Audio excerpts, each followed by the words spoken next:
qovulmuş şeytandan Allaha sığınıram. Rəhman və Rəhim olan Allahın adı ilə.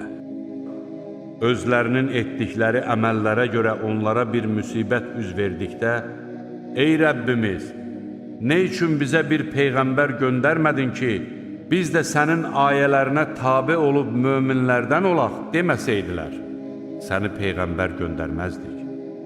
Bizim tərəfimizdən onlara haqq gəldikdə onlar, nə üçün Musaya verilənin bənzəri ona da verilmədi dedilər.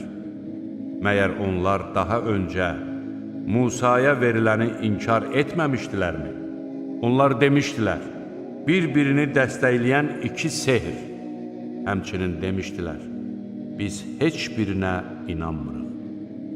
De ki, əgər doğru deyirsinizsə, Allah tərəfindən elə bir kitab gətirin ki, bu ikisindən daha doğru yol göstərən bir rəhbər olsun və mən də ona tabe olum.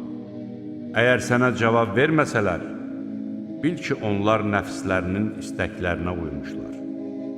Allahdan bir doğru yol göstəricisi gəlməyincə, öz nəfsinin istəyinə uyandan daha çox azmış kim ola bilər?